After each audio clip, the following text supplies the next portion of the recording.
তাহলে শুরু করি। আসো, আমরা ফার্স্টে বলকে জানবো, বুঝছো? কাকে জানবো? বল। বলতে এখন বল জিনিসটা কি বা ফোর্স জিনিসটা কি, আমরা এখন ব্যাখ্যা করার চেষ্টা করবো, বুঝছো? তো এখন তোমারে আমি বলে রাখি যে বল আসলে কাকে বলে।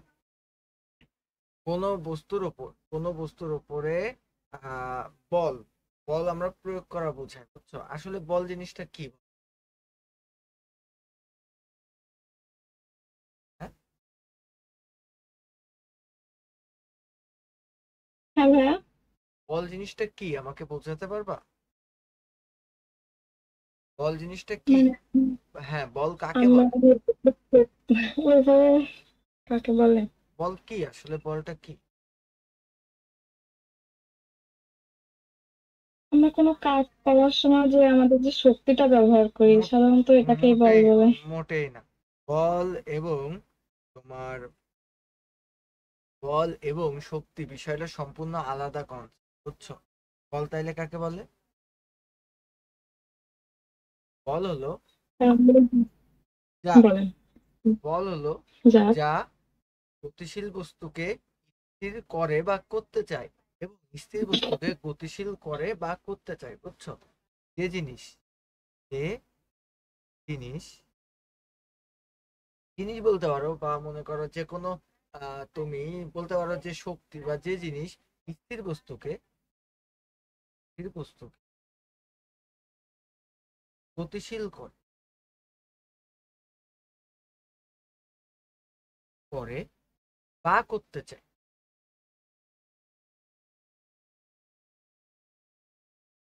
আবার যা গতিশীল বস্তুকে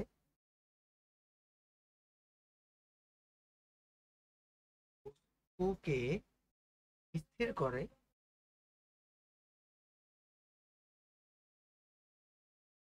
বা করতে চায়, তাকে আমরা বলতে পারি বল, বুঝছো? তাহলে বল কাকে বলে? আহ, যে যা আর হচ্ছে যা স্থির বস্তুকে স্থির করে বা করতে চায়, ও স্থির বস্তুকে স্থির করে বা করতে চায় তাকে আমরা বলি বল, বুঝছো? আর বলের পরিমাপক আমরা বলতে পারি যে বলের পরিমাপ,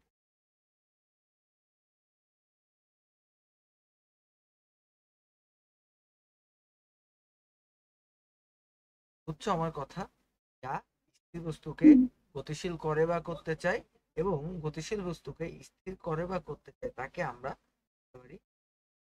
এখন আমি তোমারে বলি যে মনে করো, এবার আমি তোমাকে বলি যে ভর কাকে বলে।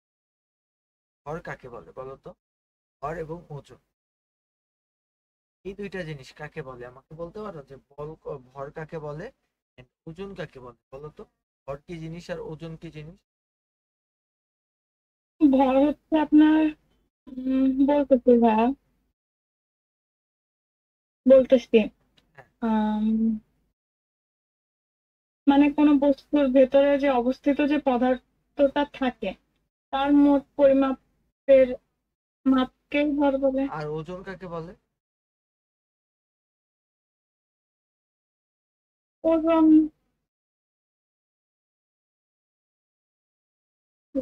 আমি তোমার বলি, ভর হচ্ছে কোনো বস্তুতে মোট পদার্থের পরিমাণ, মোট পদার্থের পরিমাণ।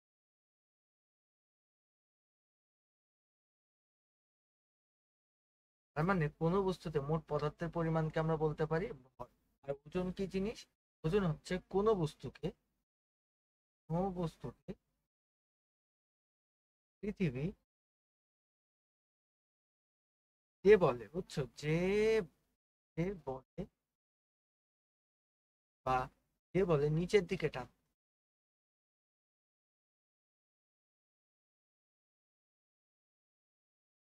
তাকে আমরা বলতে পারি ওজন, বুঝছো? ওজন যে আমরা বলতে পারি ডাব্লিউ ইজ ইকুয়াল টু কি বলতে পারি বলতো? ওজন W is equal to M I. এখানে হচ্ছে আমাদের ভর, আর জি হচ্ছে আমাদের কি বলতো, হচ্ছে আমাদের মধ্যাকর্ষণ জনিত ত্বরণ।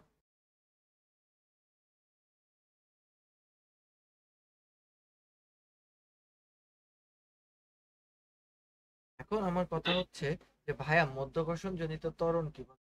মধ্যাকর্ষণ জনিত ত্বরণ হচ্ছে, এটা হচ্ছে আমাদের পৃথিবী, প্রত্যেকটা বস্তু একে অপরকে নিজের দিকে আকর্ষণ করে। এটা হচ্ছে আমি তোমাকে বলি, এটা হচ্ছে তোমার নিউটনের মহাকর্ষ সূত্র। নিউটনের মহাকর্ষ মহাকর্ষ নিউটনের মহাকর্ষ সূত্র কি? পৃথিবীর প্রত্যেকটা বস্তু একে অপরকে নিজের দিকে আকর্ষণ করে। প্রত্যেকটা বস্তু, বুঝছো?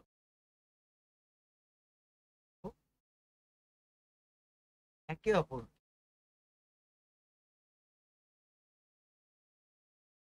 নিজের দিকে আকর্ষণ।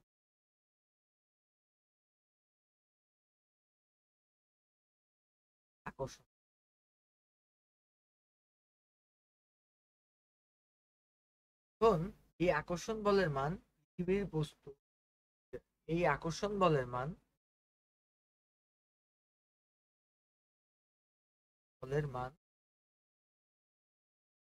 বস্তুদ্বয়ের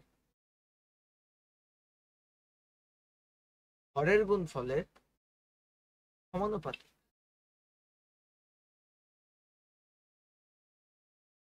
সমানুপাত এবং দূরত্বের বর্গের ব্যস্ত অনুপাতিক। মোহনা কি আইছে? না ভাইয়া। দূরত্বের বর্গের ব্যস্ত।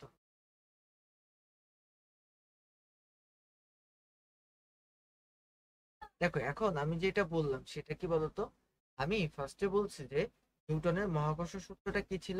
পৃথিবীর প্রত্যেকটা বস্তু একে অপরকে নিজের দিকে আকর্ষণ। আচ্ছা, পৃথিবীর প্রত্যেকটা বস্তু ধরলাম যে একটা বস্তুর ভর হচ্ছে m1, একটা বস্তুর ভর হচ্ছে, এই যে পৃথিবীর প্রত্যেকটা বস্তু, তার মধ্যে আমরা দুইটা বস্তু নিলাম, একে অপরকে নিজের দিকে আকর্ষণ করে, বুঝছো? একে অপরকে নিজের দিকে আকর্ষণ, আকর্ষণ বলের মান। দেখো বলকে বলকে আমরা এফ দিয়ে প্রকাশ করি, এফ এ আমরা বলতে পারি ফোর্স।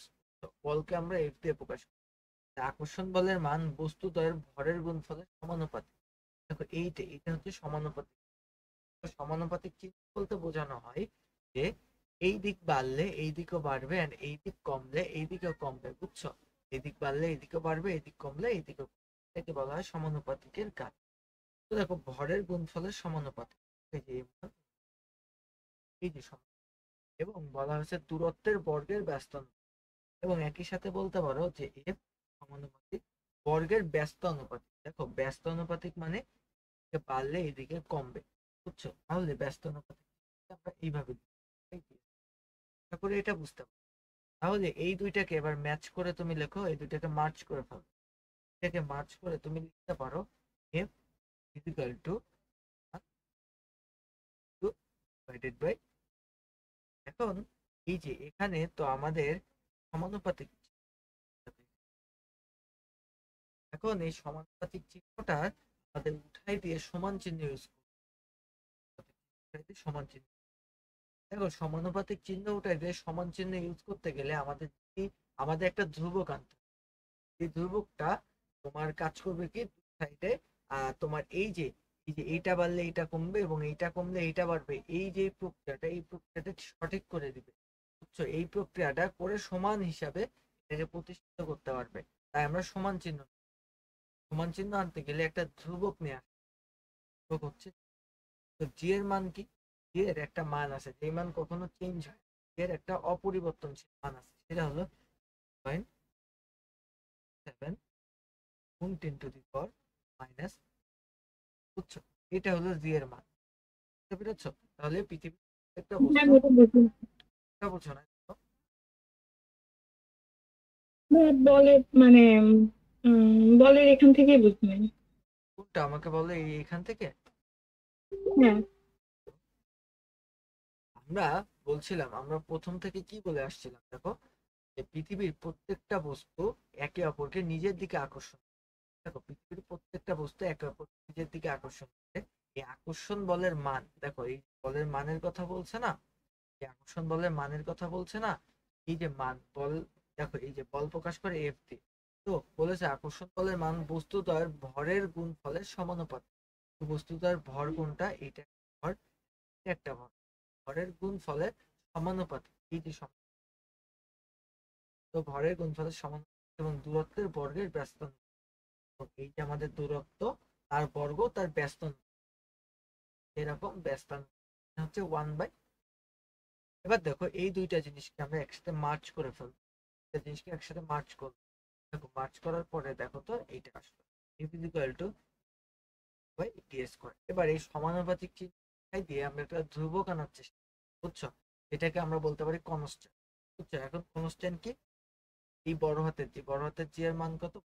এর মান হচ্ছে, বড় হাতের জি এর মান হচ্ছে 0.673 গুণ 10⁻11। বুঝছো আমার কথা? এবার দেখো আমরা একটা কাজ করতে, f is equal two into, এই কথাটুকু তো আমরা বললাম। কথা হচ্ছে এই যে একটা বললাম, এবার আমি তোমাকে আরেকটা কথা বলি। নিউটনের দ্বিতীয় সূত্র ছিল,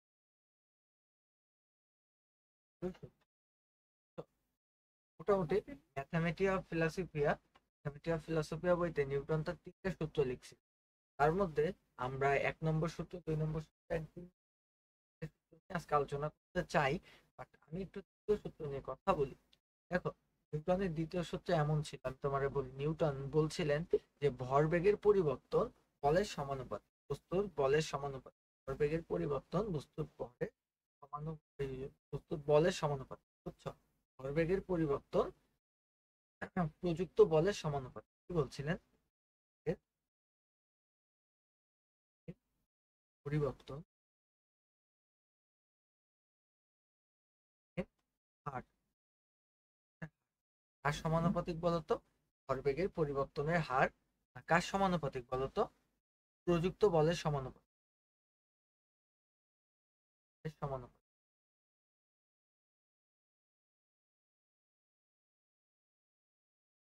আমার কথা কি বুঝতে পারছো? হ্যাঁ? হ্যাঁ, শুনতেছি। এই যে মোহনা, এই যে ফাঁকিবাজ, এই কয়টার সময় ক্লাস তোমার?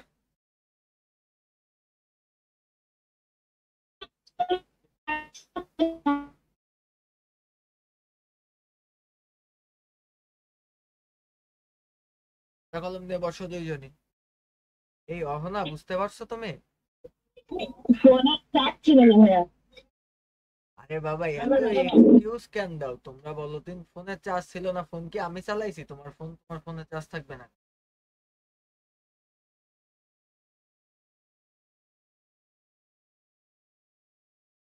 এই ইয়া, অহনা,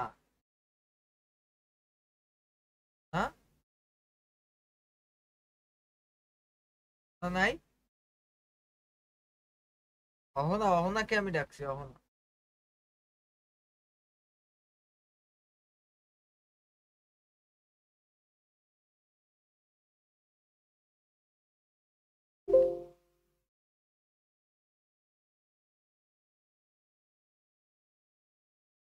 হ্যালো হ্যালো, আমার কথা শোনা কেন যাবে না?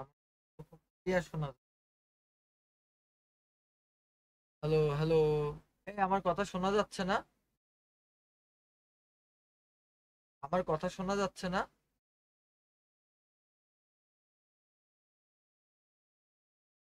এই মোহনা, আমার কথা শোনা যাচ্ছে না?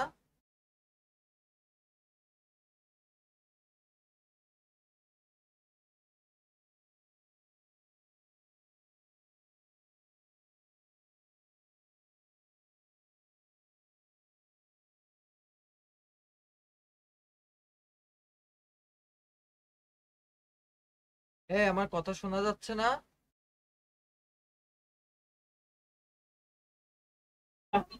শোনা যাচ্ছে আপনার কথা। হ্যাঁ, এই অহনা, শুনতে পাচ্ছ না?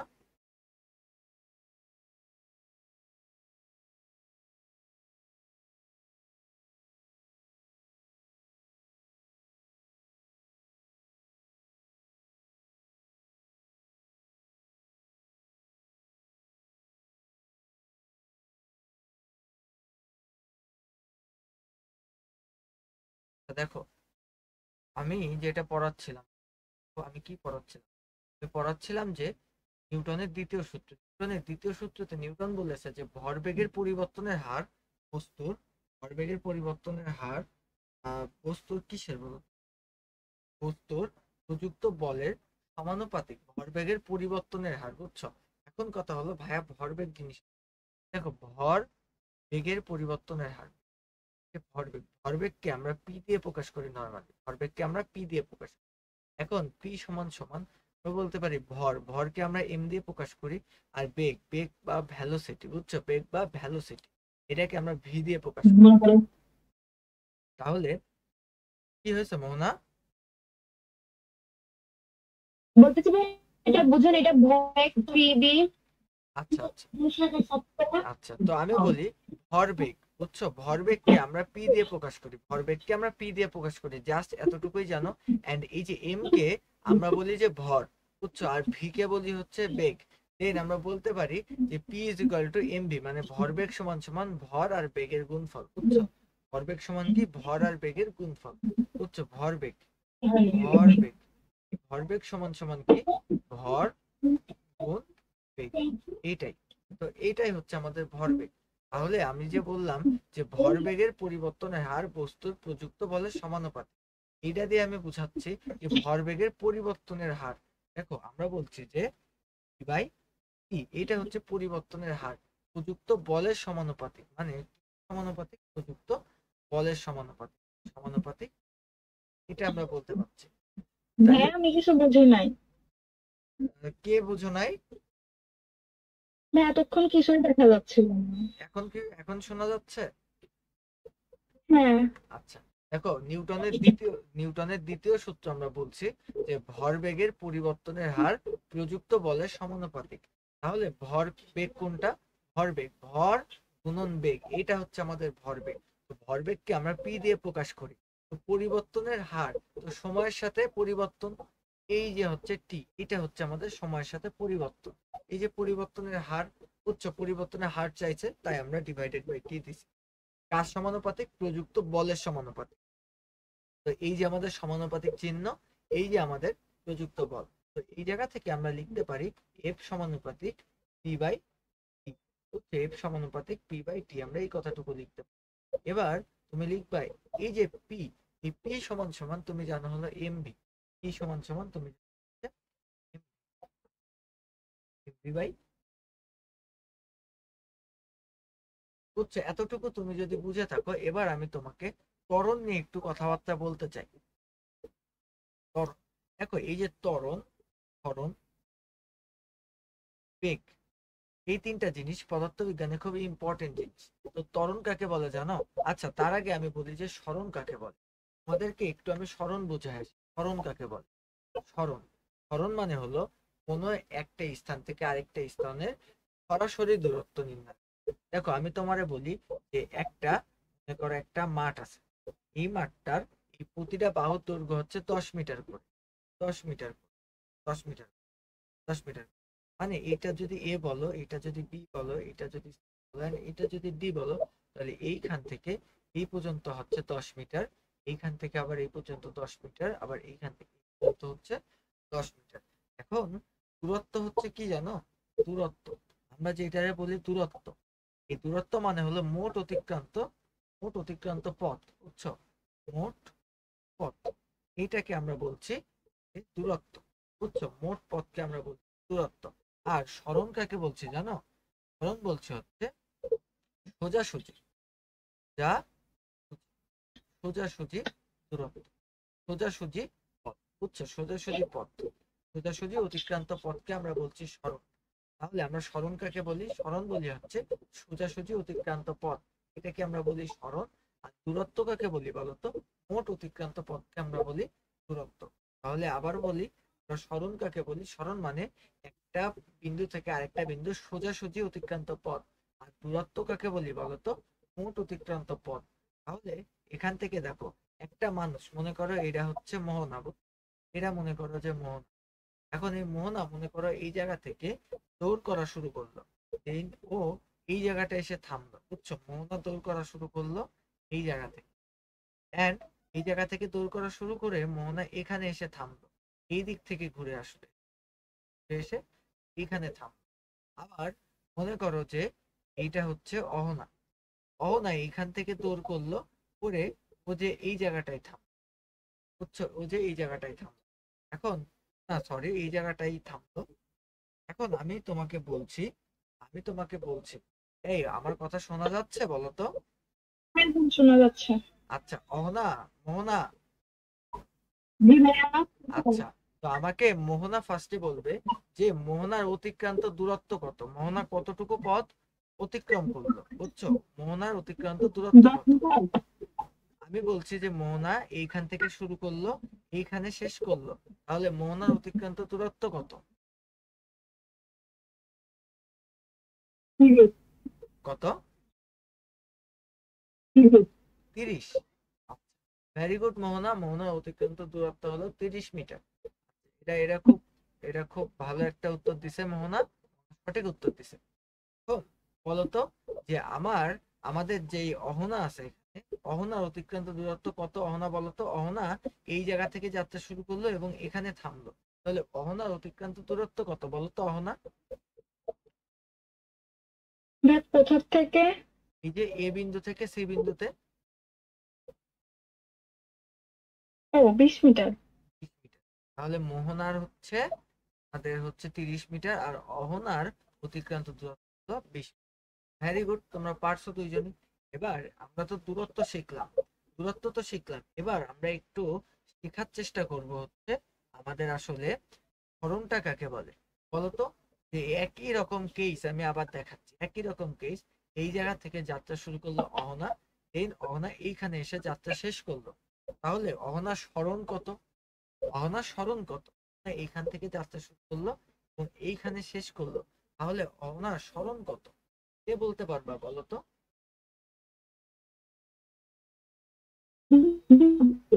কত?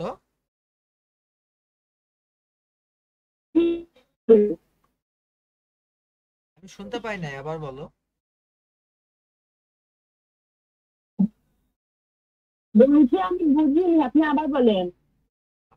আমি বলছি যে অহনা এখান থেকে যাত্রা শুরু করলো and এখানে শেষ করলো, তাহলে অহনার সরণ কত, আমি সরণটা নির্ণয় করতে বলেছি। 10 সেন্টিমিটার। 10। 10। 10 দিন তাহলে 20 সেন্টিমিটার হবে। হ্যাঁ, 20 সেন্টিমিটার হবে। 20 সেন্টিমিটার, 20 সেন্টিমিটার কেন হবে? আমি তো বলছি যে সরণ, আমি তো দূরত্ব চাই নাই, দূরত্ব মানে হলো মোট অতিক্রান্ত পথ, বুঝছো, মোট অতিক্রান্ত পথ তো 10 আর তাহলে 10 10 20। সেন্টিমিটার হবে। তাহলে দেখো আমি তোমারে বলি, মোট অতিক্রান্ত পথ হচ্ছে আমাদের দূরত্ব, দূরত্ব কি আমাদের মোট অতিক্রান্ত পথ, তাহলে আমাদের দূরত্ব হলো 10 আর 10 20 মিটার, বা 20 সেন্টিমিটার, যেটাই বলো, বাট 10 আর 10। আমি তো কোনো একক ইউজ করি নাই, তাই তুমি যেটা বলবো সেটাই হবে। বাট আমি তোমারে বলছি যে সরণ কত, সরণ মানে হলো সোজাসুজি দূরত্ব, বলছিলাম সরণ মানে হলো সোজাসুজি ভাই পথ। আপনার কথা বোঝা যাচ্ছে না। সরণ মানে হলো সোজাসুজি পথ, বুঝছো, সরণ শব্দের অর্থ হলো সোজাসুজি পথ, বোঝা যাচ্ছে? না ভাইয়া, কি হচ্ছে? কথা কেমন আসতেছে, শব্দ হচ্ছে। শব্দ হচ্ছে? এই অহনা মোহনারও কি এমন সমস্যা হচ্ছে? আমার তো ভালো আছে। বোঝা যাচ্ছে? আমার কথা শুনতে কি অসুবিধা হচ্ছে? না ভাইয়া। আচ্ছা ওইটা আমি একটু দেখছি কি সমস্যা হলো, আমি দেখছি, হুম। সমস্যা হলে আমি ঠিক করে দিচ্ছি।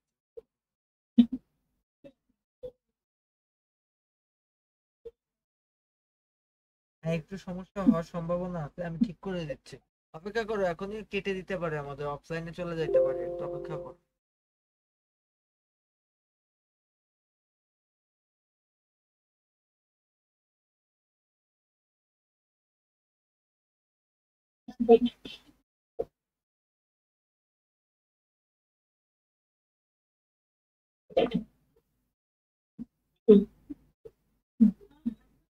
হ্যালো।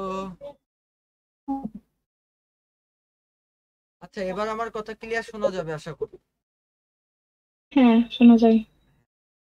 দেখো, আমি বলছিলাম কি যে দূরত্ব আর সরণ, দূরত্ব মানে হলো মোট অতিক্রান্ত পথ, মানে এইখান থেকে এখানে গেল, এই যে মোট অতিক্রান্ত পথ এটাকে আমরা বলতে দূরত্ব। আর সরণ হচ্ছে সোজাসুজি দূরত্ব, তার মানে সরণ আর ত্বরণ, সরণ আর দূরত্ব কিন্তু এক জিনিস না। তোমার দূরত্ব যখন তোমাকে নির্ণয় করতে বলবে তখন তুমি মোট পথকে যোগ করলে, আর তোমার যখন সরণ নির্ণয় করতে বলবে তখন তুমি দেখো, দেখো এই বিন্দু থেকে এই বিন্দু সোজাসুজি দূরত্ব নির্ণয় করো। সোজাসুজি দূরত্ব যেটা হবে সেটাই হচ্ছে তোমার সরণ। দেন এটাও 10, এটাও 10। তো দেখছো এখানে একটা সমকোণী ত্রিভুজ তৈরি হচ্ছে। এখন অতিভুজের মান তোমাকে নির্ণয় করতে হবে। তাহলে তুমি নর্মালি অতিভুজের মান কি, 10 এর স্কোয়ার প্লাস, এটা করলে তুমি যেটা পাবা সেটাই তোমার সরণ। আশা করি আমার কথা বুঝতে পেরেছো যে ত্বরণ আর সরণের মধ্যে পার্থক্যটা কি। এখন আমি যদি বলি যে বেগ কাকে বলে, বেগ, এই যে বেগ যেটাকে আমরা বলছি ভ্যালোসিটি বা বেগ, বেগ যেটাকে আমরা ভি দিয়ে প্রকাশ করছি ভ্যালোসিটি। তো বেগ হচ্ছে আমার কথা হলো বেগ, বেগ জিনিসটা কি বলতো? বেগ জিনিসটা হচ্ছে সময়ের সাথে সরণের পরিবর্তন, সময়ের সাথে সরণের পরিবর্তন, তাহলে এস বাই টি। বুঝছো, সময়ের সাথে সরণের পরিবর্তনকে আমরা বলতে পারি বেগ। তাহলে বেগ কাকে বলে? সময়ের সাথে সরণের পরিবর্তন, সময়ের সাথে সময়ের সাথে সময়ের সাথে সরণের পরিবর্তন।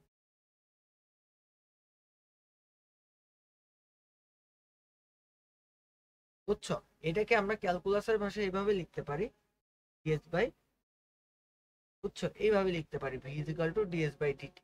তো এটা আমি লিখে রাখলাম, এর কারণ হচ্ছে সময়ের সাথে বেগের পরিবর্তন, সময়ের সাথে কোনটা, দেখি যায়। এই যে ডিএস বাই ডিটি এটা, এই দেখো দেখো আমি তোমার বলি মোহন, ডিএস বাই ডিটি বলতে কি বোঝায়, এটা একটা ক্যালকুলাসের ধারণা থেকে আসছে। বাট আমি তোমারে বলি যে এইটা তোমার এখন জানারই দরকার নাই। কেন জানার দরকার নাই, বাট আমি কেন লিখলাম আমি তোমারে বলি। আমি যে এই সূত্রটা লিখলাম এখন এই ক্লাসটা আমি যে ইউটিউবে ছাড়বো, কোনো এক উৎসাহী স্যার এসে আমার ভুল ধরবে, বলবে এই তুমি এটা লিখছো, এটা তো আসলে নিউটন বলে নাই, নিউটন বলেছে তোমার কি ক্যালকুলাসের সাপেক্ষে ধারণা দিয়েছে, ক্ষুদ্র ক্ষুদ্র ধরনের ধারণা দিয়েছে, বিভিন্ন কথাবার্তা বলবে। তো এত ঝামেলার মধ্যে যাওয়ার কি দরকার বলো? এই জন্য আমি এখানে একটু লিখে রাখলাম, কেউ যেন বললে যে বলা যায় যে এই দেখো এটা 10-এর ক্লাস, এই জন্য আমি পুরোটুকু ব্যাখ্যা করি নাই। তো তো এইচএসসিতে ওঠো তখন জানতে পারবো আরো কিছু। এখন কথা হলো সময়ের সাথে সরণের পরিবর্তনকে বেগ বলে। তাহলে বেগ কাকে বলে? বেগ, বেগ বলে হচ্ছে সময়ের সাথে এর সাথে সরণের পরিবর্তন, পরিবর্তন একে বলা হয় হচ্ছে আমাদের বেগ। দেন আমরা যদি বলি ত্বরণ, ত্বরণ ত্বরণ জিনিসটা কাকে বলে বলো?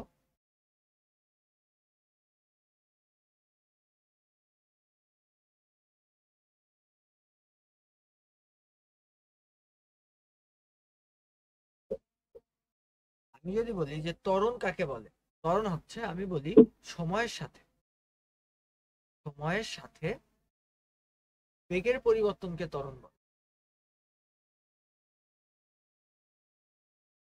বুঝছো?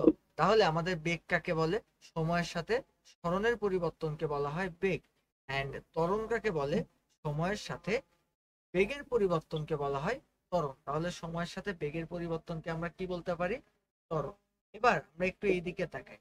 দেখো আমরা এখানে যে লিখছিলাম যে, এবার দেখো আমি এখান থেকে লিখতে পারি এফ সমানুপাতিক এম। এবার দেখো এখানে আমরা ভি বাই টি লিখছি না, এটা হলো সময়ের সাথে বেগের পরিবর্তনকে নির্দেশ করে। তো এই সময়ের সাথে বেগের পরিবর্তনকে আমরা কি বলি বলতো? আমরা বলি ত্বরণ, ত্বরণ বা অ্যাক্সিলারেশন। ত্বরণকে আমরা বলি হচ্ছে এ। বুঝছো? তাহলে সময়ের সাথে বেগের যে পরিবর্তন সেটাকে আমরা বলি ত্বরণ। ত্বরণকে আমরা প্রকাশ করি কি দিয়ে? ত্বরণকে আমরা প্রকাশ করি এ দিয়ে বা অ্যাক্সিলারেশন দিয়ে। তো এখান থেকে একটা ধ্রুবক আমরা আনতে পারি এফ সমানুপাতিক কে এম এ। তো এই যে কে এর মান নিউটন ধরে নিছিল 1, যেহেতু নিউটন 1 ধরে নিছিল, তো 1 লেখাও যায় না লেখাও তাই, তাই আমরা লিখি F is equal to A. আমরা এই কথাটা বলি F is equal to M A. এটা হচ্ছে নিউটনের গতির দ্বিতীয় সূত্র, বুঝছো? নিউটনের গতির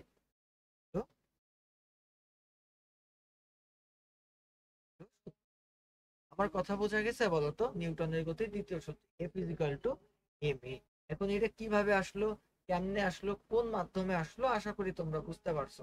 তো এবার যদি আমি তোমাদেরকে কয়েকটা জিনিস কথা বলি, যে বেগ বা ভ্যালোসিটি, ভ্যালোসিটি কিসের উপরে নির্ভর করে, বুঝছো? আমি বলছিলাম যে বেগ হচ্ছে সময়ের সাথে সরণের পরিবর্তন। তো আমি যদি সরণ নিই, সরণ আর সময়, দেখো সময়ের সাথে সরণের পরিবর্তনকে আমরা বলতে পারি বেগ। তো এই যে সময়, সময়কে আমরা মাপি কি দিয়ে বলতো? এই এই সরি এই এস এস সরণ। তো সরণকে আমরা মাপি হলো মিটার দিয়ে। এন্ড আমরা এই যে সময়, সময়কে মাপি কি দিয়ে? সেকেন্ড দিয়ে, বুঝছো? তো যেহেতু এটাকে মাপি আমরা মিটার দিয়ে এন্ড এটাকে মাপি আমরা সেকেন্ড দিয়ে, তো আমরা বলতে পারি যে ভি, ভি এর একক কি বলতো? Metre R second. বাট এই যে সময় বা টি তো নিচে আছে, যেহেতু টি নিচে আছে তাই আমরা একটা -1 দিব, বুঝছো? যদি নিচে না থাকতো তাহলে কিন্তু আমরা -1 দিতাম না। এখন ভাইয়া এইটা কি একদম এক্সাক্ট রুল? এক্সাক্ট রুল এটা না, এটার আরো কিছু কথাবার্তা আছে, বাট আপাতত এতটুকু জেনে রাখো, এটা নিচে বলে তারপরে একটা -1 দিলাম। আচ্ছা, এটা কি বুঝতে পেরেছো মোহনা? বুঝছি। তো এবার আমি তোমারে বলি, এই যে V is equal to minus M S -1, এটা হলো তার একক, একক আর বেগের একক। এবার আমি যদি তোমাকে ত্বরণের একক বলি, ত্বরণের একক যদি আমি তোমাকে, তাহলে আমরা বলছিলাম ত্বরণ কি বলতো? সময়ের সাথে বেগের পরিবর্তনকে আমরা বলি ত্বরণ। তো সময়ের সাথে বেগের পরিবর্তন, তো দেখো আমরা বলছি যে এ is equal two by T, বা সময়ের সাথে বেগের পরিবর্তন। এখন কথা হলো, এই যে আমাদের ভি, বুঝছো?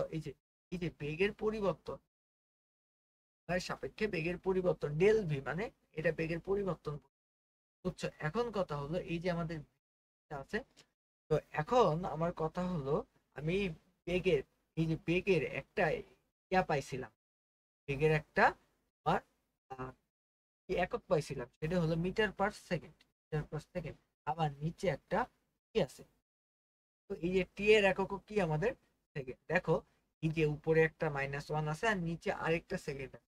দেখুন আমি উপরে উঠাবো, তখন আমাদের, তখন আমাদের কি আসবে বলতো? -2 চলে আসবে, বুঝছো? তখন আমাদের -2 চলে আসবে। তাহলে আমাদের ত্বরণের একক কোনটা হবে? ত্বরণের একক হবে মিটার পার সেকেন্ড স্কয়ার, বুঝছো? তাহলে আমাদের বেগের একক, বেগ, বেগের একক কি? Metre per second. আর ত্বরণের একক কি? ত্বরণের একক হচ্ছে মিটার পার সেকেন্ডের।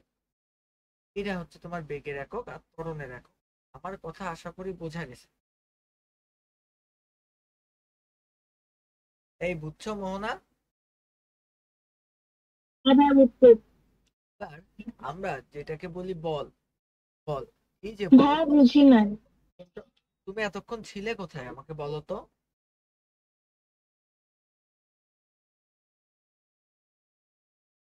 ভাইয়া আবার রিজয়েন হচ্ছিলাম। তো আমি তোমার জন্য একটু রিক্যাপ করে দিই। দেখো এই যে আমাদের বেগ, বেগ মানে হলো সময়ের সাথে সরণের পরিবর্তন, বুঝছো? সময়ের সাথে সরণের পরিবর্তন, এটাকে আমরা এইভাবে লিখতে পারি, এই যে এস বাই টি। আবার ত্বরণ সমান কি? সময়ের সাথে বেগের পরিবর্তন, তো সেটাকে আমরা এইভাবে লিখতে পারি। তো এখন যদি আমরা এই কথাটুকু বলি যে আমাদের সরণ মানে কি? সরণ, সরণ মানে হচ্ছে একটা পথ, পথ, বুঝছো? তো এইটাকে আমরা মিটার দিয়ে পরিমাপ করি। And এই যে আমাদের টি বা আমাদের সময়, সময়কে আমরা এস দিয়ে পরিমাপ করি। যেহেতু আমরা সরণকে পরিমাপ করি মিটার দিয়ে, আর টি বা সময়কে পরিমাপ করি আমরা সেকেন্ড দিয়ে, তাই আমরা লিখতে পারি যে মিটার পার সেকেন্ড। যেহেতু টি নিচে আছে, নিচে আছে, সেহেতু আমরা উপরে যখন এটাকে উঠাবো তখন আমরা একটা -1 অ্যাড করি। দেন এইদিকে তাকাও তুমি, আমাদের ত্বরণের যেই একক, সেটা কি হবে? দেখো আমাদের বেগের একক ছিল কি? Metre per second. তো মিটার পার সেকেন্ড আমরা লিখি মিটার পার সেকেন্ড। আর নিচে দেখো আরো একটা টি আছে, মানে আরো একটা সেকেন্ড আছে। এবার এই সেকেন্ডকে যখন উপরে উঠাবা তখন এটা হয়ে যাবে কি বলতো? Metre per second. এই যে এইটা দিয়ে তুমি কি বোঝাতে পারো বলো তো? তুমি ত্বরণের একক বুঝাতে পারো, আর এটা দিয়ে তুমি বুঝাতে পারো বেগের একক। তাহলে আমি কয়েকটা একক তোমাকে লিখে দিই। বল, বলের একক হচ্ছে নিউটন, বলের একক হচ্ছে নিউটন। এবং নিউটন ছাড়াও বলের আরো একটা একক আছে। আমরা একটা সূত্র শিখে আসলাম, এফ ইজ এম এ, এই সূত্র শিখে আসলাম। এই জায়গাতে আমরা বলতে পারি যে আমাদের এই যে এম, এম এম মানে কি ভর, বুঝছো, এম এর একক ভর।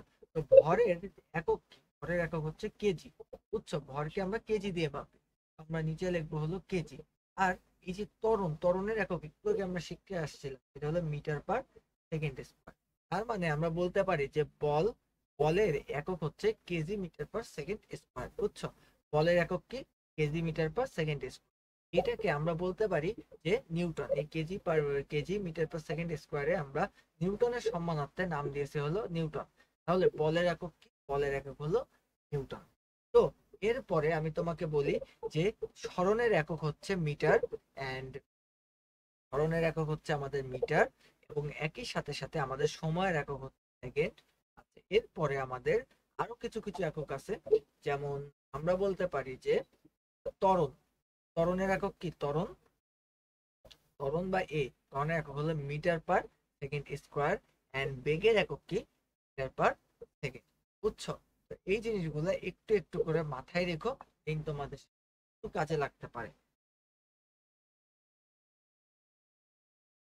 আমার কথা কি বুঝছো? এবার আমি সবচেয়ে ইম্পর্টেন্ট জিনিস নিয়ে তোমাদের সামনে কথা বলবো। দুইজনের সাথে, এন্ড দুইজনের পরিবেশ শান্ত করতে হবে। আশেপাশে যদি কেউ মেও হয় তাইলে মনে করো এটা বন্ধ করতে হবে, বিকজ সবাই মাইক এখন অন করে রাখবা, এন্ড মাইক অন করে আমাদের সাথে কথা বলতে হবে, বুঝছো। 1 নম্বর, ওকে নিউটন, স্যার। নিউটনের প্রথম সূত্র, নিউটনের প্রথম সূত্র, নিউটনের প্রথম সূত্রে নিউটন বলেছেন যে যদি, যদি বাহ্যিক কোনো বল প্রয়োগ না করা হয়, বাহ্যিক কোনো বল প্রয়োগ না করা হয়, না করা হয়, তবে স্থির বস্তু স্থির থাকবে। আচ্ছা, এই কথার সাথে কি তোমরা একমত? নিউটনের এই কথাটার সাথে বলেছে যদি বাহ্যিক কোনো বল প্রয়োগ না করা হয় তবে স্থির বস্তু স্থির থাকবে, এই কথার সাথে কি তোমরা একমত? হ্যাঁ। আচ্ছা, মোহনা একমত? হ্যাঁ, হ্যাঁ, হ্যাঁ, ঠিক আছে। তুমি কি একমত নিউটনের এই কথার সাথে? হ্যাঁ, আচ্ছা, এবার নিউটন এই কথাটা বলেছেন, এই কথা তোমরা কি জানতে যে স্থির বস্তুর উপরে যদি বল প্রয়োগ না করা হয় তাহলে ও সারা জীবন স্থির থাকবে? এই কথা তুমি জানতে? হ্যাঁ, বাট এই কথা বলার, এই কথা বলার জন্য নিউটনের এত সম্মান কেন করা হয় বলতো? এই কথা বলার জন্য নিউটনের এত সম্মান কেন করা হয়? জানি না ভাইয়া। নিউটনের মজা তো লাস্টের লাইনে বলেছে স্থির বস্তু স্থির থাকবে এবং গতিশীল বস্তু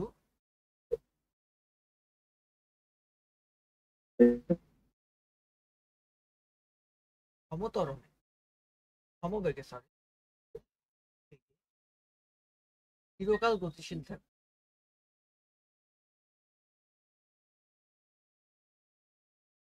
হ্যাঁ, বলো, এটার সাথে কি একমত তোমরা?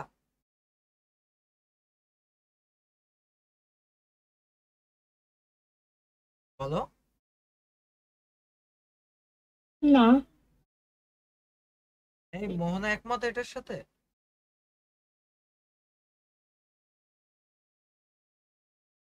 না?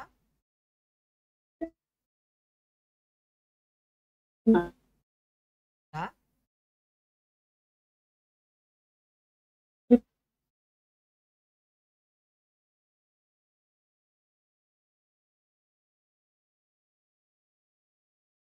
আচ্ছা, তো আমি বুঝলাম যে এই কথাটার সাথে কেউ একমত, বিকজ আমরা দেখি যে গতিশীল বস্তু চিরকাল তো কখনোই গতিশীল থাকে না।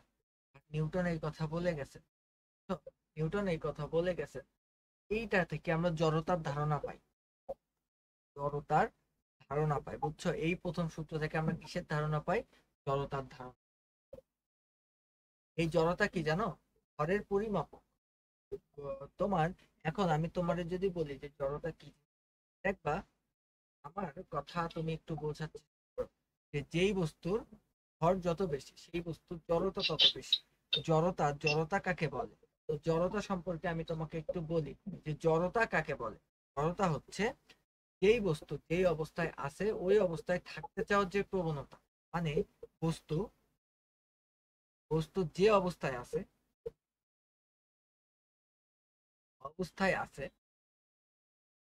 সেই অবস্থায় থাকতে চাওয়ার প্রবণতা। কি অবস্থায়? ভাইয়া বলতে কি পারছি না। নেটওয়ার্কের প্রবলেম। হ্যাঁ, দেখা যায়। সেই অবস্থায় থাকতে চাওয়ার প্রবণতা। তাহলে জড়তা কাকে বলে?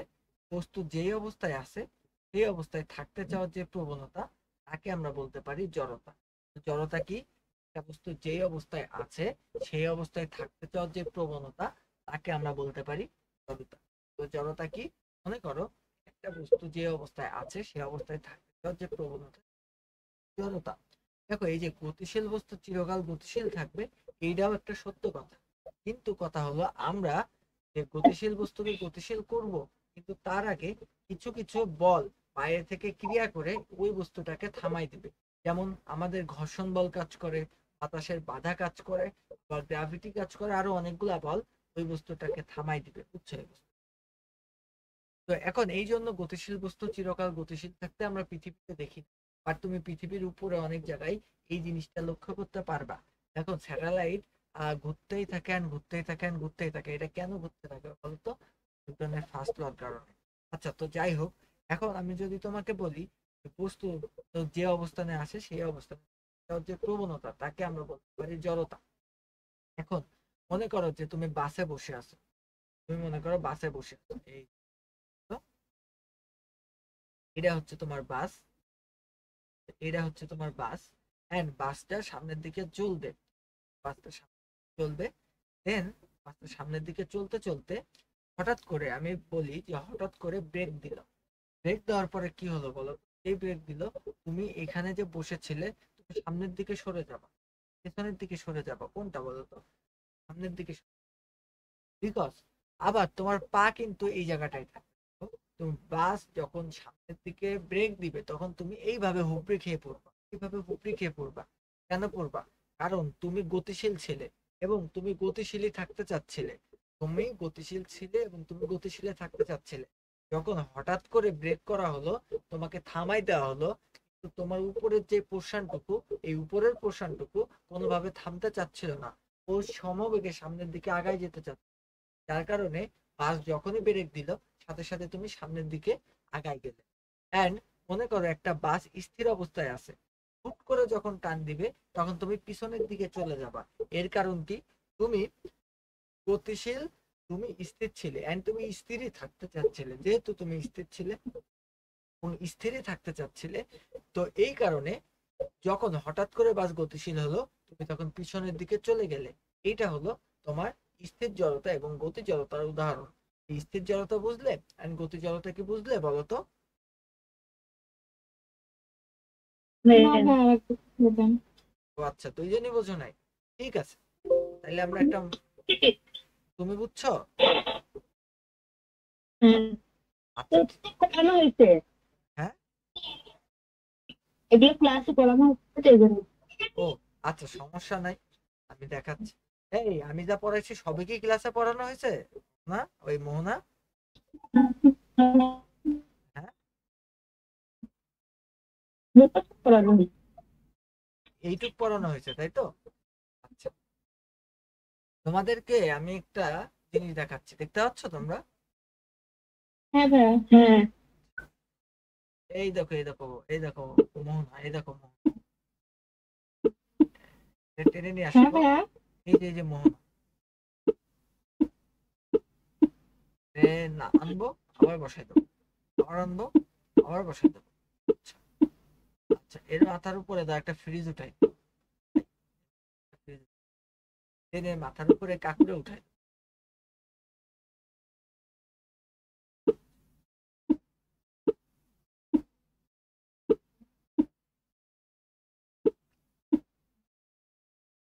আমার কথা না ভাইয়া বুঝি নাই। কি গেল ভাইয়া? তো এইটা হচ্ছে মোহনা, এন্ড মোহনার মাথার উপরে আমি হচ্ছে একটা ফ্রিজ উঠাই দিলাম, এই তো। আপনি আমাকে বলতেন আবার হলো, এখন আমার কথা হলো আমরা এটাতে কি বুঝতে চলেছি। আমরা যেটা বুঝতে চলেছি সেটা হলো, তার আগে আমি তোমারে বলি, তার আগে আমি তোমারে এই জিনিসটা বোঝো, এটা দিয়ে খুব ইন্টারেস্টিং জিনিস আমরা বুঝতে পারবো। এটা বুঝার আগে তোমাদেরকে এখন বুঝে আসবে যে জড়তার জিনিস। আচ্ছা, তোমরা তোমরা আমার দিকে জাস্ট তাকাও, বুঝছো? আমি এখন বোর্ড অফ করব, করে তোমাকে জাস্ট আমার দিকে তাকাতে বলবো। দেখো আমার দিকে তাকাও জাস্ট। মনে করো যে এই যে এইটা একটা বোতল, বুঝছো? এন্ড যখন তোমার হচ্ছে গাড়িটা, মনে করো যে গাড়ি স্থির অবস্থায় আছে, দেন হঠাৎ করে বুঝছো, গাড়ি স্থির অবস্থায় আছে, হঠাৎ করে গাড়ি টান দিল, দেন বোতলটা এইভাবে চলে যাবে, তাই না? এই যে এদিকে এইভাবে চলে যাবে, তাই না? হ্যাঁ বোঝো নাই? যখনই মনে করো যে গাড়ি টান দিবে, তখন বোতলটা কি হবে? বোতলটা পিছনের দিকে হেলে যাবে। এটা তো জানো তোমরা, হ্যাঁ? হ্যাঁ হ্যাঁ, কেন হেলে বুঝতে যাবে? পারছি ভাইয়া। কেন হেলে যাবে বলো তো? এটা হেলে যাবে হলো তার তার স্থিতি জড়তার কারণে। স্থিতি জড়তা কি জিনিস? স্থিতি জড়তা হলো এ যেই অবস্থায় আছে ওই অবস্থায় থাকতে চাওয়ার যে প্রবণতা, মানে এইটা যেই অবস্থাতে আছে ওই অবস্থায় থাকতে চাবে চিরকাল। ও এইখানে এমন আছে, ওর ইচ্ছা ও চিরকাল এই অবস্থায় থাকবে। হ্যাঁ, যার ভর যত বেশি তার জড়তা তত বেশি। মনে করো যে আমাদের এই বোতল, আর মনে করো আমার কাছে এই এতগুলা বই আছে, এই বইয়ের ওজন এই বোতলের চাইতে বেশি, তার মানে আমি বলতে পারি এর জড়তা বেশি, একে সরাতে আমার বেশি কষ্ট হবে। তাহলে একটা বস্তু যেই অবস্থায় আছে সেই অবস্থায় থাকতে চাওয়ার যে প্রবণতা, তাকে আমি বলি জড়তা। আর যেই বস্তুর ভর বেশি সেই বস্তুর জড়তা সবসময় বেশি। দেন তোমাকে আমি বলছি এই বোতলের কথা। এই বোতলটা যখনই তোমার গাড়িটা টান দিবে পেছনের দিকে চলে যাবে। এ স্থির থাকতে চাইছিল, বাট হঠাৎ করে গতিশীল হয়ে গেছে। যেহেতু হঠাৎ করে গতিশীল হয়ে গেছে, সেহেতু তোমার পিছনের দিকেও হেলে গেল, বুঝছো? এন্ড গাড়ি সামনের দিকে চলে গেল। আবার ও মনে করো যে এইভাবে আছে, গাড়ি গতিশীল, দেন গাড়ি হঠাৎ করে ব্রেক দিল, আরো সামনের দিকে এইভাবে এইভাবে গুতা খাবে, এই যে সামনের দিকে এইভাবে পড়বে। কারণ কি? ও গতিশীল ছিল এবং ও গতিশীলই থাকতে চাচ্ছিল। বাট তুমি যখন ব্রেক দিয়ে থামাই দিলে, ওর ওই পার্টটুকু তখনও গতিশীল থাকতে চাচ্ছে, এই জন্য তুমি সামনের দিকে হেলে পড়ছো এইভাবে। আমার কথা কি বুঝছো এবার? হ্যাঁ ভাইয়া। এই অহনা বুঝছো? অহনা হ্যাঁ বুঝছো? ভাইয়া বুঝতে পারছি। আচ্ছা, তো এবার আবারও আমরা পড়াশোনায় ব্যাক করি আসো। আবার অবশ্য আমরা পড়াশোনাই করছিলাম এতক্ষণ। তো এবার আমরা একটু কার্টুন দেখবো, দেখে আমরা দেখি কার্টুনে কি কি করা যায়, বুঝছো? এবার আমরা আচ্ছা, নিউটন, এবং আমরা দেখো, আমরা হচ্ছে নিউটনের তৃতীয় সূত্র পড়বো। নিউটনের তৃতীয় সূত্র কি জানো? Every action equal and opposite reaction, বুঝছো? প্রত্যেক ক্রিয়ারই সমান ও বিপরীত প্রতিক্রিয়া থাকে। Every action has an equal and opposite reaction, বুঝছো? প্রত্যেক ক্রিয়ারই সমান ও বিপরীত প্রতিক্রিয়া থাকে। প্রত্যেক ক্রিয়ার সমান ও বিপরীত প্রতিক্রিয়া থাকে।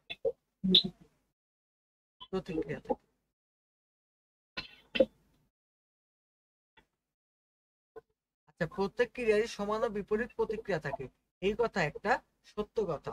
এই কথা তোমার যদি বুঝতে হয়, তাইলে একটা কাজ করো।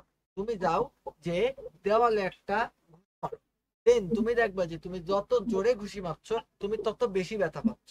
তার মানে তুমি যত জোরে দেওয়ালের উপরে বল প্রয়োগ করছো, দেওয়ালটা ঠিক তত বেগে তোমার উপরে বল প্রয়োগ করছে, বা তত জোরেই বলটা প্রয়োগ করছে।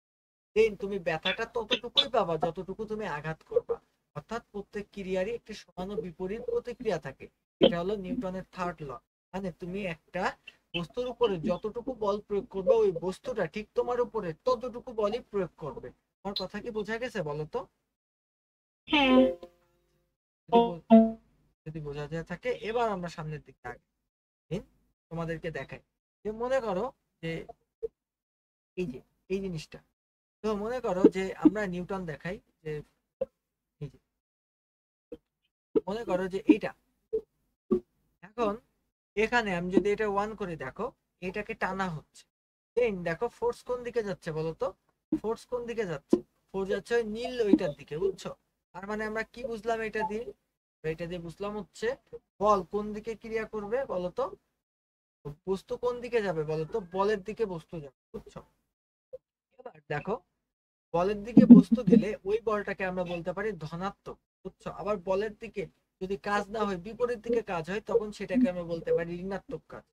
বাট এখন তুমি দেখো যে এই বস্তুটা এইদিকে টানা হচ্ছে বলে বল এই দিকে যাচ্ছে, ওই দিকে যাচ্ছে। এবার যদি আমি দুইটা বস্তুকে সমান সমান আনি, এবার টানতে বলি, এবার দেখো তো কি হবে? এবার দেখো তো কি হবে? এই দেখো, বলতো কেউ কি কোনো দিকে সরতে পারছে? না ভাইয়া। সরতে পারছে না।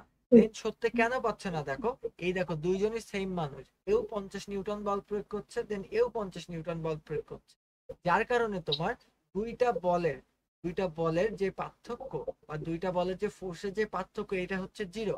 যার কারণে আমাদের বস্তুটা কোনো দিকেই যাচ্ছে না, বুঝছো? বস্তুটা আমাদের কোনো দিকেই যাচ্ছে না।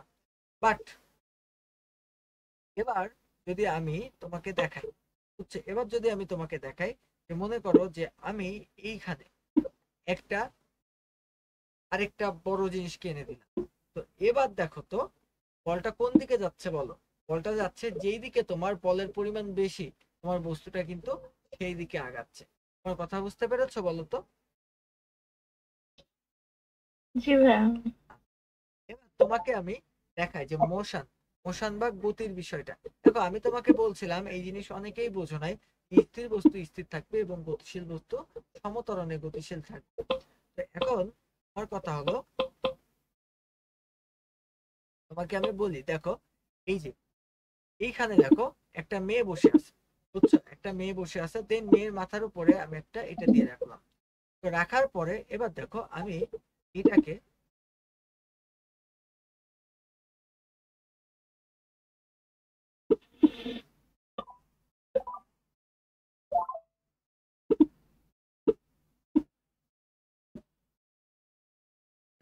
রাখার পরে আমি দেখো এইটাকে চালনা করব।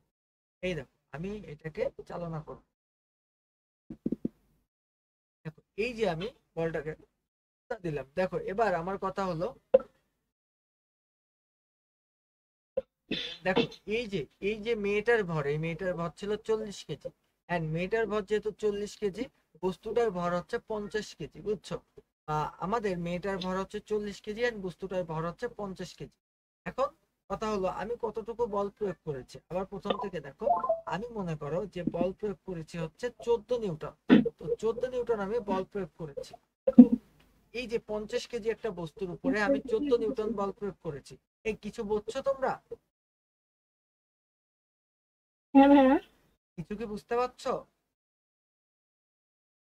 না ভাইয়া।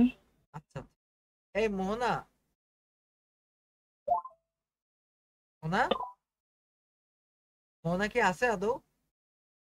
হ্যাঁ ভাইয়া আছে। তুমি একটা জিনিস দেখো যে আমি কি করছি, তোমারে আমি বলে দিই যে আমি কি করছি। আমি মনে করো যে এই বস্তুটাকে এই এনাকে আমি উপরে রাখলাম, এনাদের দুইজনের ভর হলো 80 কেজি আর 50 কেজি, তাহলে মোট ভর কত হলো বলো তো? আচ্ছা আমি এগুলা বাদ দিই, আমি 100 কেজি দিই। মনে করো যে 100 কেজি একটা ভরের একটা বস্তু আছে, এই 100 কেজি ভরের বস্তুকে আমি কত বল প্রয়োগ করব? দেখো আমি 2 নিউটন বল প্রয়োগ করব, বুঝছো? 2 নিউটন বল প্রয়োগ করে এই বস্তুটা সামনের দিকে আগাচ্ছে না। এবার আমি এই বস্তুটার উপরে 3 নিউটন বল প্রয়োগ করে দেখছি, তাও বস্তুটা সামনের দিকে আগাচ্ছে না। আমি বস্তুর 4 নিউটন বল প্রয়োগ করছি, সামনের দিকে আগাচ্ছে না। 5, 6, 7, 8, 9, 10, বস্তুটা কিন্তু সামনের দিকে আগাচ্ছেই না। তো এবার দেখো বস্তুটার উপরে আমি 11 নিউটন বল প্রয়োগ করলাম, এই বস্তুটা আস্তে আস্তে সামনের দিকে আগাচ্ছে, এন্ড 12, 13, 14।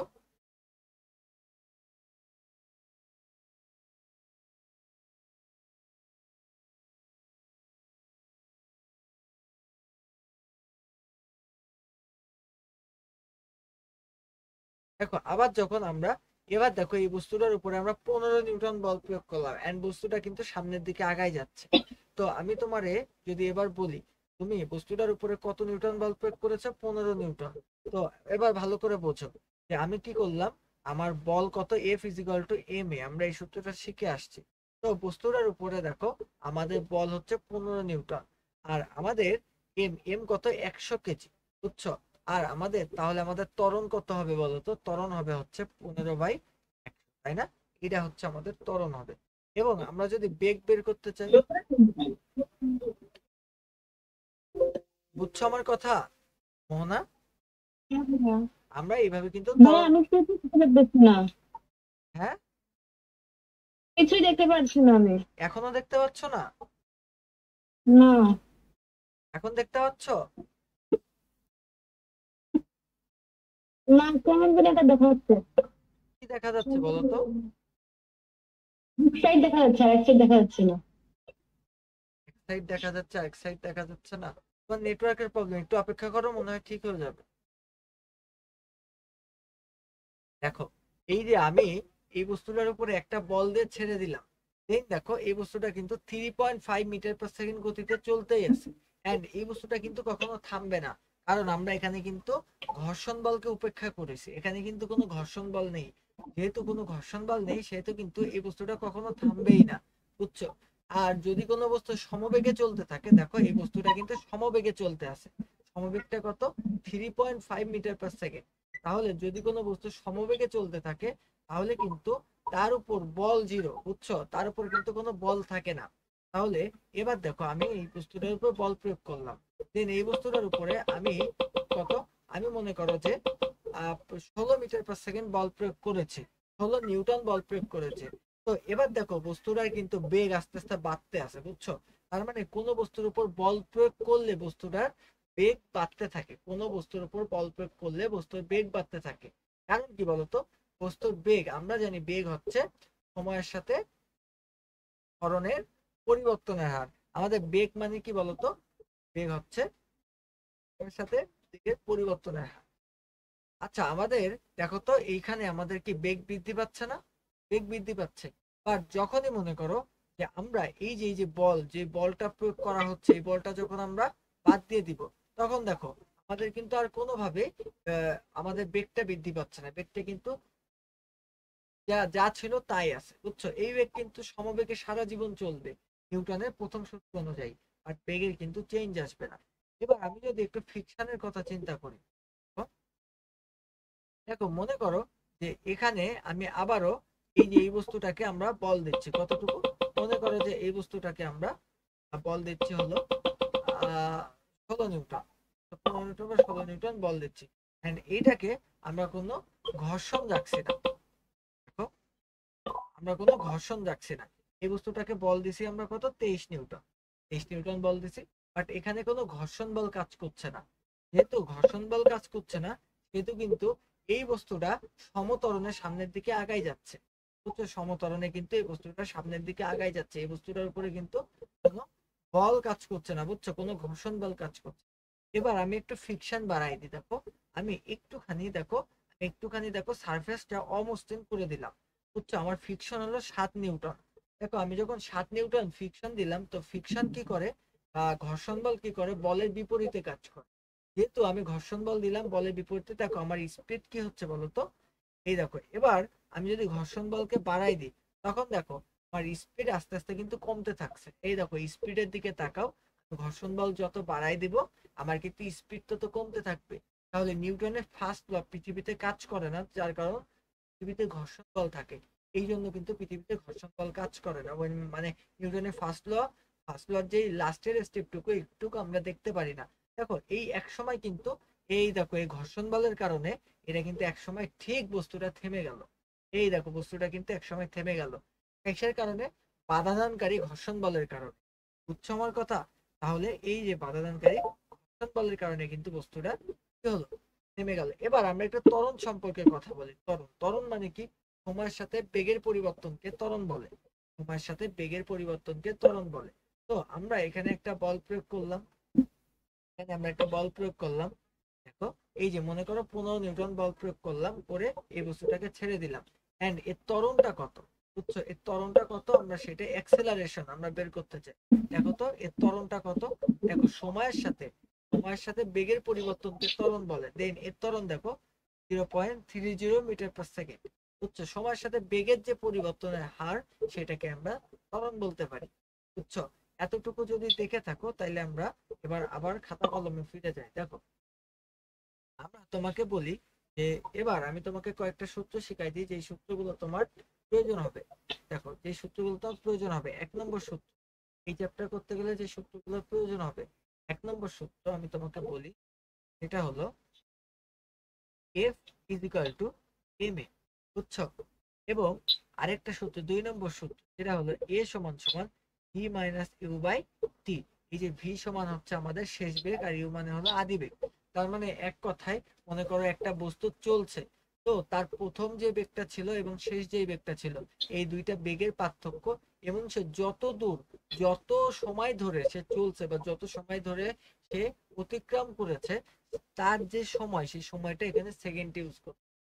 এই যে এই দুইটা সূত্র আপাতত তোমরা জানলে তোমাদের কিন্তু হয়ে যাবে। বুঝছো? এই দুইটা সূত্র তোমরা যদি জানো তাহলে কি লিখলেন আপনি? কোনটা? F is equal to M A. এই সূত্রটা কোন অঙ্কের কাজে লাগে? এই সূত্রটা যদি কোনো জায়গায় দেওয়া থাকে তোমার বল, এবং যদি দেওয়া থাকে ভর, এবং তোমাকে যদি বলে ত্বরণ বের করতে, সেই ক্ষেত্রে তুমি এই সূত্র ইউজ করবা। বুঝছো? তোমাকে যা যা দেওয়া থাকবে তার উপরে ডিপেন্ড করে তোমার কাজ করতে হবে। তো আমরা নেক্সট ক্লাসে তোমাকে সিকিউ গুলা দেখাবো, এন্ড কালকে তো পরীক্ষা থাকবে, এন্ড অবশ্যই আমি তোমাকে সিকিউ গুলো সব দিয়ে দেবো, তোমার কোনো চিন্তার কিছু নাই। তো আচ্ছা, এবার আমি তোমাকে, হ্যাঁ, দিয়ে দেবেন বলছেন, একটু মনে করে দিয়ে দিন। আমার প্রতি এত অবিশ্বাস, হ্যাঁ এত অবিশ্বাস। না ভাইয়া, এখন তো হচ্ছে আপনার মানে খেলাধুলা দেখেন, এই কারণে আর কি বললাম, অবিশ্বাসের কিছু না। হ্যাঁ আমি তো বুঝলে, কালকে তো হেরে গেছে। হেরে গেছে তাতে কি, তাই বলে কি আমরা কি মারা গেছি নাকি? হ্যাঁ, বাংলাদেশ বাংলাদেশ নাই, পরের বার জিতবে। না, বাংলাদেশ এমনি পারে সবসময়, এটা স্বাভাবিক।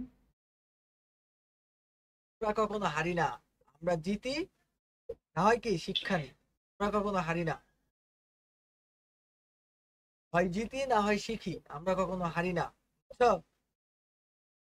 আচ্ছা, জিতে দেখান এবার। আমরা শিখবো, জিততেই হবে এরকম তো কোনো কথা নাই। আমরা জিতি না হয় শিখি, আমরা তো হারি না। বুঝছো?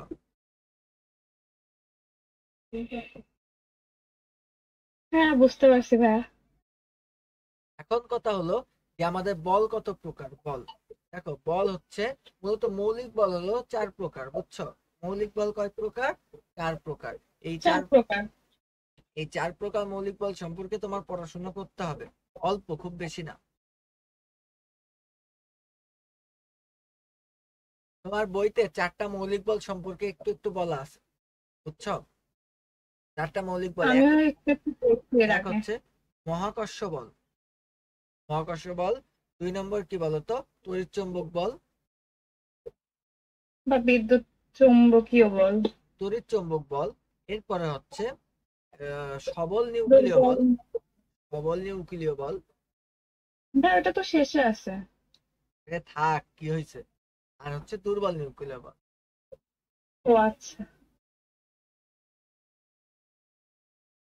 আচ্ছা, এবার তোমাকে আমি বলি যে ঘর্ষণ, ঘর্ষণ কয় প্রকার তোমার বইতে দেওয়া আছে? ঘর্ষণ কয় প্রকার দেওয়া আছে? উম 4 প্রকার ভাই। 1 নম্বর আমরা বলতে পারি স্থিতি ঘর্ষণ। স্থিতি ঘর্ষণ। তারপরে গতি দুই ঘর্ষণ, নম্বর তারপরে হচ্ছে আবর্তন ঘর্ষণ, গতি তারপর ঘর্ষণ। প্রবাহিত ঘর্ষণ। হ্যাঁ, গতি ঘর্ষণ। এরপরে 3 নম্বরে হচ্ছে আবর্ত ঘর্ষণ। 4 নম্বরে কি বলতে পারি? প্রবাহী ঘর্ষণ। প্রবাহী ঘর্ষণ। এখন আমি তোমারে বলি যে তোমার স্থিতি ঘর্ষণ কি, মনে করো যে কোনো টেবিলের উপরে একটা বই, এই বইটা মনে করো টেবিলের উপরে রাখা, দেন ওই টেবিলের উপরে ওই বইটা যে স্লিপ খেয়ে পড়ে যাচ্ছে না, যে ঘর্ষণের কারণে, তাকে আমরা বলি কি ঘর্ষণ বলতো? তাকে আমরা বলি হচ্ছে স্থিতি ঘর্ষণ। আর গতি ঘর্ষণ কি? মনে করো যে একটা বাস রাস্তায় চলছে, এন্ড রাস্তায় চলছে, বাট ওই যে তোমার রাস্তায় চলার সময় যে পিচের মধ্যে যে ঘর্ষণটা, এই ঘর্ষণটা হলো আমাদের গতি ঘর্ষণ। আর আবর্ত ঘর্ষণ করো যে ওই যে টায়ারের সাথে যে ঘর্ষণটা হচ্ছে, আবর্ত মানে ঘুরে ঘুরে যে চলার সময় যে ঘর্ষণটা হচ্ছে, এটা হলো তোমার আবর্ত ঘর্ষণ। আর প্রবাহী ঘর্ষণ, মনে করো কোনো কিছুর মধ্যে দিয়ে একটা, মনে করো পুকুরের মধ্যে দিয়ে মাছ প্রবাহিত হচ্ছে, তো এই প্রবাহিত হওয়ার সময় তার গায়ে পানির যে ঘষা লাগছে, এটা হলো প্রবাহী ঘর্ষণ। আমার কথা কি বোঝা গেছে বলো তো? ভাই একটা বুঝি নাই। কোনটা বোঝো নাই? ভাই আবর্ত ঘর্ষণটা বুঝি নাই। আবর্ত ঘর্ষণ, দেখো আবর্ত ঘর্ষণ মানে হলো আবর্তন করা। ওই ওই বাংলা সিনেমায় দেখেছো যে ওই বাংলা অনেক পুরানো বাংলা সিনেমায় নাচ মানে ছিল ওই যে নায়ক নায়িকা একটা ঢালের মধ্যে দুইজন একসাথে মনে করো জড়াই ধরে গড়াতে গড়াতে নিচে পড়ে যাবে, তা দেখছো? ভাই বাংলা সিনেমাই দেখি নাই। ও আচ্ছা, দেখবা দেখবা ওই বিভিন্ন পুরনো মনে করো সেই আমলের, দেখবা যে দুইজন মনে করো যে কোন একটা ঢাল বা কোন এক জায়গায় মনে করো যে ওই জড়াই ধরে একসাথে মনে করো করাতে গতে নিচের দিকে পড়ে যায়। মানে ওইটা কি ধরনের নাচ আমি আজও পর্যন্ত ভাবতে পারিনি, মানে কি এটা। তো এই যে ব্যাপারটা, এটা হচ্ছে তোমার আবর্তন। আবর্তন মানে কি? এই যে ঘোরা ঘোরা, বুঝছো? আচ্ছা তোমার আরেকটু বলি, ওই যে ওই দেখবা যে বড় লোক যেসব লোকজন আছে মানে সিনেমার মধ্যে, মনে করো যে অনেক পুরোনো বাংলা সিনেমায় তারা দেখবা বেশিরভাগ সিঁড়ি থেকে মনে করো যে একতলা সিঁড়ি থেকে গড়াতে গড়াতে নিচে পড়ে আর মাথায় হালকা একটু ক্ষত হয়, তো তারপরে মাথায় একটা ব্যান্ডেজ হ্যাঁ করে। ভাই, তো এই, কার্টুন দেখছি, কার্টুনে দেখছি। হ্যাঁ, তো এই যে ঘর্ষণটা, এই যে গড়াতে গড়াতে গড়াতে গড়াতে যে নিচের দিকে পড়ে গেছে, এইটারে আমরা বলতে পারি আবর্তন, বুঝছো? মানে ভাই হচ্ছে এটা উপর থেকে আপনি গড়াতে ওরে গড়াতে উপর পড়তেছেন, থেকে এটা না, হচ্ছে আপনার না আবর্তন। না, উপর থেকে না। যে কোনো জিনিস যদি পুরোটুকু এই যে ঘুরতে ঘুরতে ঘুরতে ঘুরতে যায়, যে ওইটাকে আমরা বলছি আবর্তন। মানে যে কোনো স্থান থেকে মানে ঘুরতে ঘুরতে হ্যাঁ পড়লে হ্যাঁ, সেটা আবর্তন হবে। পড়াও লাগবে না, ঘুরতে ঘুরতে চললেও সেটা আবর্তন। হ্যাঁ বুঝতে পারছি ভাই। যেমন ওই যে গাড়ির টায়ারের যে গতি, ওই যে ওই গাড়ির টায়ারের যে ঘর্ষণ, এটা কিন্তু আবর্ত ঘর্ষণ, বুঝছো? গাড়ির টায়ার কি ঘোরে তা গাড়ির না টায়ার চালাইলে? মানে গাড়ির টায়ার যখন ঘোরে সেই সময়ের কথা বলছি আমি। ও আচ্ছা। তা এই নিশাতের মতন এই উল্টো পাল্টা প্রশ্ন করা শুরু করেছো কেন তুমি? হ্যাঁ? ওই ভাই উল্টো পাল্টা প্রশ্ন না জানলে করবো না। অবশ্যই করবা, কিন্তু কোয়ালিটি নিশাতের মতন, মানে জ্বালানোর জন্য প্রশ্ন। না না ভাই, আগের দিন ওর মা, আপনার কেমন মনে হলো যে আমি আপনাকে জ্বালাইতে যাচ্ছি? মনে হয় নাই, আগের দিন মনে করো ওর আম্মুরে মেরেছে দুই তিনবার ক্লাসের মধ্যে, হালকা যে আমার জ্বালায় এই জন্য।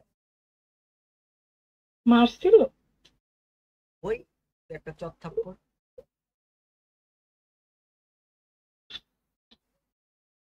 আচ্ছা। হ্যাঁ, পরীক্ষা হবে? হ্যাঁ, পরীক্ষা হবে বিজ্ঞানে? কেন কি? পরীক্ষা হবে? 100%, 100% পরীক্ষা হবে। বসে থাকতে থাকতে ক্লাসের মধ্যে আজকে পরীক্ষা পাঠাইতো। না না ভাইয়া। কেন?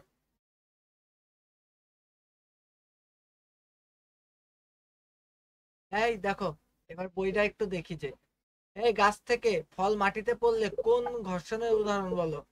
কিসের কারণে গাছ থেকে ফল মাটিতে পড়ে বলো? মহাকর্ষ বলের জন্য গাছ থেকে ফল মাটিতে পড়ে, এটা তো জানা উচিত। পৃথিবীর প্রত্যেকটা বস্তু একে অপরকে নিজের দিকে আকর্ষণ করে, দেন এই একই রকম ভাবে পৃথিবী ওই তোমার ফলটাকে মাটির দিকে আকর্ষণ করলো। এন্ড এই জন্যই পদার্থবিজ্ঞানের সূত্রপাত হয়েছিল, বুঝছো? নিউটনের মাথায় আপেল পড়া থেকেই কিন্তু পদার্থবিজ্ঞানের সূত্রপাত। নিউটনের মাথায় যখন আপেল পড়ছিল, নিউটন চিন্তা করছিল যে আপেলটা আমার মাথায় কেন বললো, এটা কেন উপরের দিকে উঠে গেল না। দেন আমাদের পদার্থবিজ্ঞান আসছে, বুঝতে পারছো? হ্যাঁ ভাইয়া বুঝতে পারছি। তো এখন কথা হলো যে পৃথিবী কেন তোমার আপেলকে নিচের দিকে ফালালো, এইটা নিয়েই ডিসকাস করতে করতে মহাকর্ষণ বলের কারণে। কি? বুঝছি, মহাকর্ষণ বলের কারণে। হ্যাঁ, এবার দেখো, দেখো বল বস্তুর দিক অপরিবর্তিত রাখে, বস্তুর আকৃতি পরিবর্তন করে, স্থির বস্তুকে গতিশীল করে, কোনটা হবে বলো তো? ভাইয়া 2 আর 3। 2 আর 3 কেন? বস্তুর দিক অপরিবর্তিত রাখে, হ্যাঁ ঠিক আছে, 2 আর 3ই হবে অ্যান্সার, 2 আর 3। আচ্ছা এবার বলো যে এই যে এইটা এই ম্যাথটা বলো তো, কে পারবে দেখি? ভাইয়া একটু করে নি। হ্যাঁ করো। এই মোহনা, জি ভাইয়া। না করে বসে আছো কেন ম্যাথটা? মিনিট নেই। তুমি বাইরে? হ্যাঁ। খাতা কলমটা নিয়ে বাইরে আসা যায় না? আমি দাঁড়ায় করে কিভাবে লিখবো? দাঁড়ায়। একটা ওয়াইফাই নাও বাড়ি বাবা, একটা ওয়াইফাই নাও, কিভাবে হবে বলো তো? খুব দাঁড়ায় পেন্টের জন্য। হুম, কি বলছো? বলতেছি নেটটা খুব জ্বালাইতেছে। হ্যাঁ তোমার তা তো দেখি। এই আজকে ক্লাস কি কতটুকু কি বুঝছো মোহনা, বলো তো আমারে। ভালো ভাইয়া। এই সূত্রগুলো শুধু মুখস্থ করেছিলাম, কিন্তু এইগুলো যে এইভাবে বোঝানো, এগুলোকে বুঝাইনি।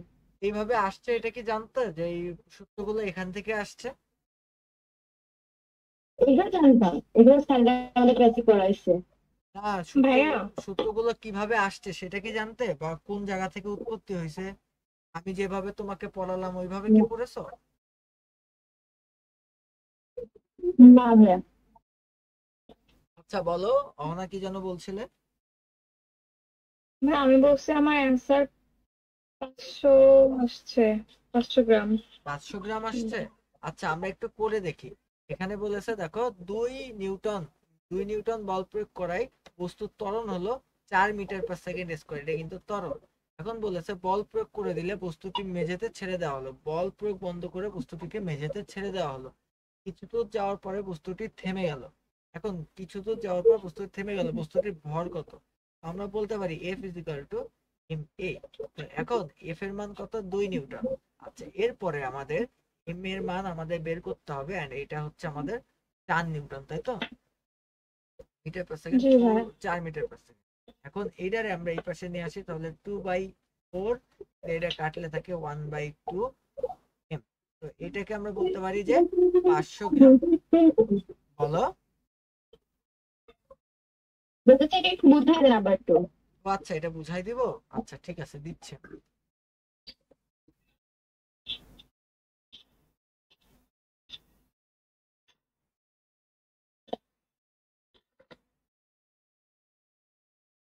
দেখো তোমারে আমি বলি যে আমরা জানি আমাদেরকে এখানে দেওয়া আছে, কি দেওয়া আছে সেটা আগে লিখি। আমাদের বল দেওয়া আছে F=2 নিউটন, 2 নিউটন টু এই যে বইয়ের পাশে লিখতে লিখতে আমার অভ্যাস এত খারাপ হয়ে গেছে, নিশাতের বই মনে করো ছিঁড়ে ফেলাই দেওয়ার মতন। এরপরে দেখো, এরপরে আমাদের ত্বরণ, ত্বরণ হচ্ছে 4 মিটার/সেকেন্ড। আচ্ছা এখানে 4 লিখতে হবে, 4 মিটার/সেকেন্ড, এই যেটা। তো এখন তোমার এম এর মানটা বের করতে হবে, m=what, তোমাকে এম এর মান বের করতে হবে। তো তুমি কি জানো? এফ সমান সমান এম এ, এটা তুমি জানো। এফ সমান সমান এম এ তুমি যদি জানো, তাহলে তুমি বের করো এর মান হচ্ছে 2 ইজিক্যাল টু 2 ইজিক্যাল টু এই যে এম, এম এর মান তুমি বের করতে চাও আর এর মান তুমি জানো 4, তাহলে তুমি বলতে পারো এম সমান সমান 2/4। তাহলে এটা কাটলে থাকে 1/2। তো M is equal to 1/2 KG. Half KG সমান কি? 500 গ্রাম, তাই না? 500 গ্রাম, 500 গ্রাম সমানই তো অর্ধেক কেজি। তো সেটাই হলো, এই যে এটাই হলো অ্যান্সার। বুঝছো মোহনা? মোহনা কি বুঝছো? এই মোহনা, মোহনা। হ্যাঁ, বুঝছি বুঝছি। আচ্ছা এবার এইটা বলো তো যে কোন বলের কারণে বস্তুটি থেমে গেল? কোন বলের কারণে বস্তুটি থেমে গেল বলো?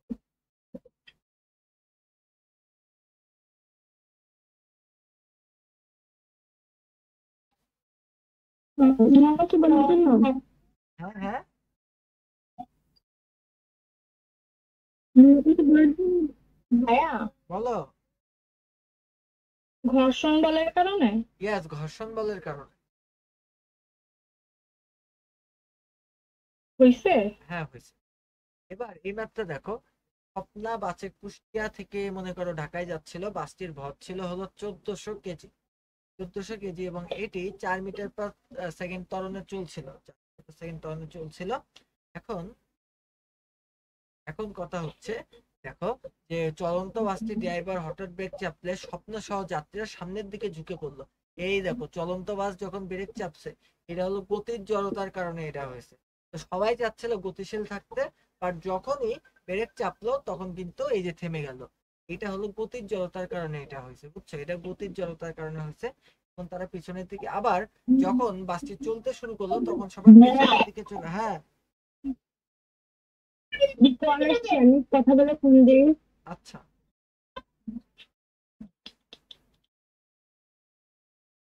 তো অহনা আমারে বলো যে এই যে এটা, এই বাসটির উপর ক্রিয়াশীল বলের মান নির্ণয় করো তো অহনা।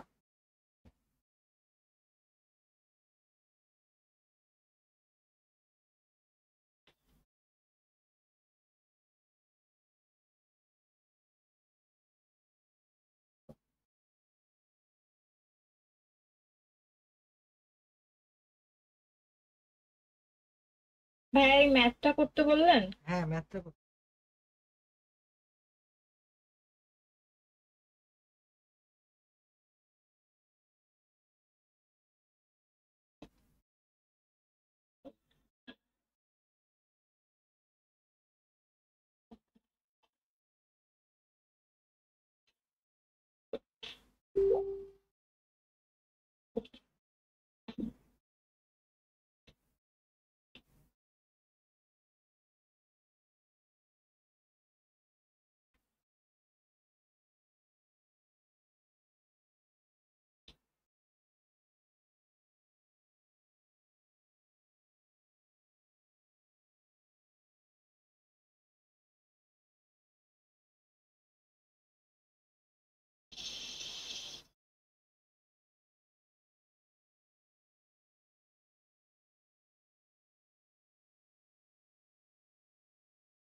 হ্যাঁ হয়ে গেছে।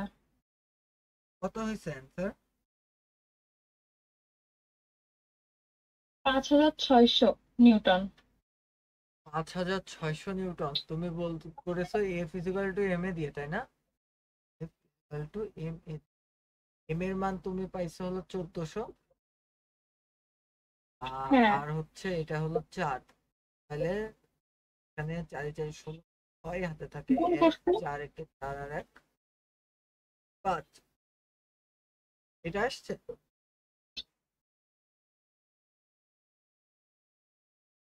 এটা আসছে।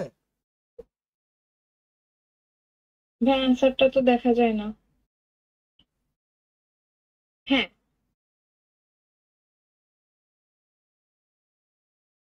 ভুল গেছে ভাইয়া? না না না, ঠিক আছে, আমিই তো করলাম। দিলে তো আমারটাই ভুল।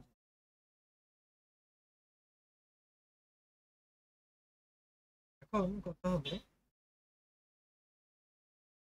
আচ্ছা ভাইয়া, বলের মান নির্ণয় করতে বললে এইভাবে করতে হবে? হ্যাঁ,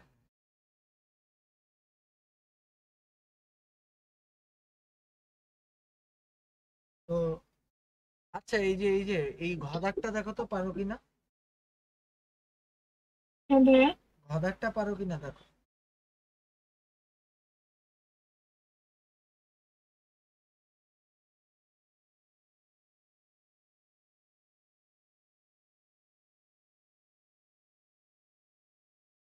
ভাইয়া কিসেরটা করব? ঘদাক ঘদাক। ঘ। যাত্রীরা প্রথমে।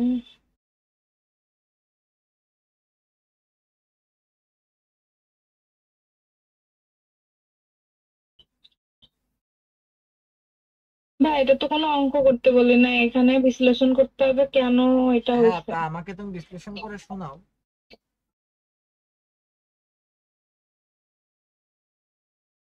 পারবো ভাইয়া, কিন্তু একটু সময় লাগবে। আমারে বলো, আমি একটু শুনি। বলবো।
প্রত্যেক জীবনে তরিত এই চ্যাপ্টারটা পড়ছো তুমি? হ্যাঁ ভাইয়া। পড়ছো এই চ্যাপ্টারটা? কিসের চ্যাপ্টার ভাইয়া? প্রত্যেক জীবনে তরিত। না, এই না chap- ভাইয়া, পড়ি নাই। এই যে আচ্ছা, আমি যেই যে